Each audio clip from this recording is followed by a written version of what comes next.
காலை வணக்கம். ரொம்ப ஈஸியாக செய்யக்கூடிய செங்கீரை பொரியல் எப்படி செய்யலான்னு பார்க்கலாம். கீரையை நான் நல்லா வாஷ் பண்ணிவிட்டு சின்ன சின்ன பீஸாக கட் பண்ணி எடுத்துக்கிட்டேன். கூடவே ஒரு பெரிய வெங்காயம் குட்டி குட்டி பீஸாக கட் பண்ணிக்கிட்டேன். ஒரு ஃப்ரை பேன் ஸ்டவ்வில் வச்சு நமக்கு என்ன ஆயில் தேவையோ அந்த ஆயிலை சேர்த்துக்கலாம்.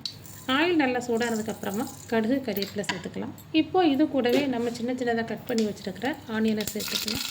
ஆனியனை சேர்த்து அதுக்கு தேவையான அளவு கொஞ்சமாக சால்ட்டு சேர்த்துட்டு நல்லா வதக்கி விட்டுடலாம்.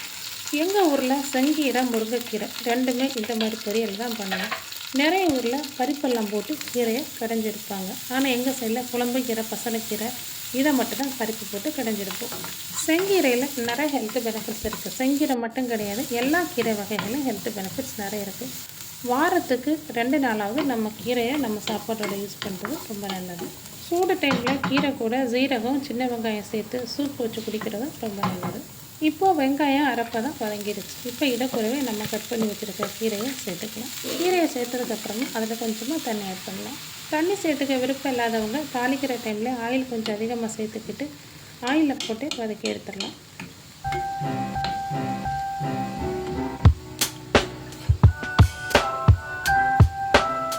கீரைக்கு தேவையான அளவு சால்ட்டு சேர்த்துக்கிட்டு லிட்டு போட்டு க்ளோஸ் பண்ணி வேக விட்டுடலாம்.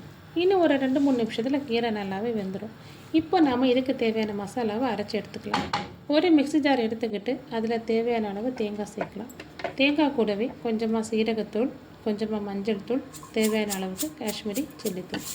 ஜீரகம் பவுடராக வேணுன்னா பவுடராக சேர்த்துக்கலாம், இல்லைனா ஜீரகத்தை அப்படியேவும் சேர்த்துக்கலாம். இதை மைய அரைச்சி எடுத்துக்கக்கூடாது, தண்ணி சேர்க்காமல் குறகுறப்பாக இந்த மாதிரி அரைச்சி எடுத்துக்கலாம். இப்போது அரைச்சி எடுத்துக்கிட்ட இந்த தேங்காவை கீரை கூட சேர்த்து நல்லா மிக்ஸ் பண்ணி விட்டுடலாம். அரைச்சி சேர்த்த மசாலாவோட பச்சை வாசனை போகிற வரைக்கும் நல்லா கிளறி விட்டுடலாம். நீங்கள் உங்கள் வீட்டில் இந்த மாதிரி ஆரோக்கியமான செங்கீரை பொரியல் ட்ரை பண்ணி பாருங்கள்.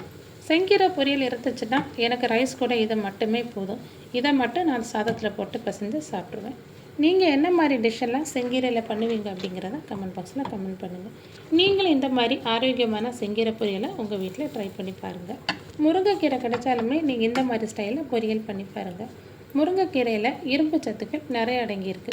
பொரியல் பிடிக்காதவங்க முருங்கைக்கீரையில் சூப்பு பண்ணி சாப்பிடுங்க. வீடியோ பிடிச்சிருந்தா லைக் பண்ணுங்கள், கமெண்ட் பண்ணுங்கள். உங்களோட ஃப்ரெண்ட்ஸ் அண்ட் ஃபேமிலிஸுக்கு ஷேர் பண்ணுங்கள். கீரைகள்லேயே 15 வகைகளான கீரைகள் இருக்குது. அதில் டேஸ்ட்டை கொடுக்கக்கூடியது இந்த செங்கீரை தான். தேங்க்ஸ் ஃபார் வாட்சிங்.